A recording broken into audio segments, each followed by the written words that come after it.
ચોરને ચોરી કરતા અટકાવવું એક જાગૃત નાગરિકને ભારે પડ્યું છે। ફૂટપાથ પર સૂતા મજૂરના ખિસ્સામાંથી ચોરી કરતા ચોરને અટકાવવા જતાં એક શ્રમિકી યુવકે પોતાનો જીવ ગુમાવ્યો છે। આણંદ મિનર્વા ચોકડી નજીક આવેલ એકતા પોલીસ ચોકી નજીકમાં જ ગત મોડી રાત્રે એક શ્રમિક યુવકની હત્યા કરી દેવામાં આવી। સમગ્ર ઘટનાની જો વાત કરવામાં આવે તો આણંદમાં જ રહેતા અને કડિયા કામ કરતા શૈલેષ ભગોરા પોતાના મિત્ર સાથે બાઇક પર સવાર થઈ મજૂર શોધવા માટે નીકળ્યા હતા। આ દરમિયાન મિનર્વા ચોકડી જૈન દેરાસર નજીક એક યુવક ફૂટપાથ પર સૂતેલ એક મજૂરના ખિસ્સામાં હાથ નાખતો હોઈ મૃતક શૈલેષે તેને રોકતા બંને વચ્ચે ઝપાઝપી થઈ હતી। આ દરમિયાન ચોરી કરવાના ઈરાદે આવેલા યુવકે શૈલેષના ગળાના ભાગે તીક્ષ્ણ હથિયારથી ઘા કરતા શૈલેષનું ઘટના સ્થળ પર જ મોત નીપજ્યું હતું। ઘટનાની જાણ થતાં આણંદ શહેર પોલીસની ટીમ સ્થળ પર પહોંચી હતી અને મૃતકની ઓળખ છતી કરી મોડી રાત્રે જ હત્યારાની અટકાયત કરી છે।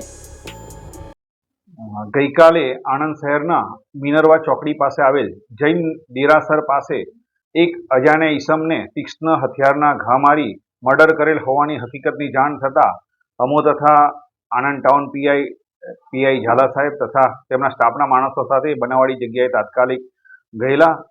આ મરણ જનારને કોને કઈ રીતે માર્યો છે તેમજ મરણ જનાર કોણ છે તે બાબતે કોઈ પણ હકીકત મળી આવેલ નહીં। ત્યારબાદ આ ડેડ બોડીને જનરલ હોસ્પિટલમાં પીએમ માટે રવાના કરેલ।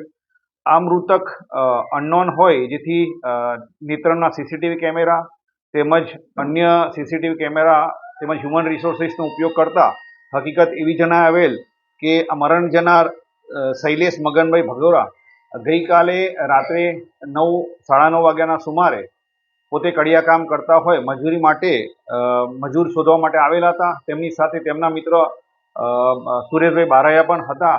તેઓ બંને મોટરસાઇકલ લઈને જતા તે વખતે જૈન દેરાસર પાસે આ મર્ડર કરનાર ઈસમ તથા તેની સાથે એક અન્ય ઈસમ બેઠેલા હતા અને મર્ડર કરનાર ઈસમ તેના ખિસ્સામાંથી કંઈ કાઢતો હોવાનું જણાય આવતા મરણ જનારે તેને આ ચોરી કરે છે કે તેમ બાબતે પૂછતા તેઓ વચ્ચે બોલાચાલી થઈ હતી। ગળદાપાટુનો માર મારેલો હતો। એ દરમિયાન આ કામના મર્ડર કરનાર આરોપીએ મરણ જનારને ગળાના ભાગે તીક્ષ્ણ હથિયારથી ઘા મારી અને મર્ડર કરેલ હોવાની હકીકત જણાય આવતા આ બાબતે મરણ જનારના ભાઈ મહેન્દ્રભાઈ મગનભાઈ ભગોરાએ આ બાબતે ફરિયાદ આપતા મર્ડરનો ગુનો રજીસ્ટર કરવામાં આવેલો હતો।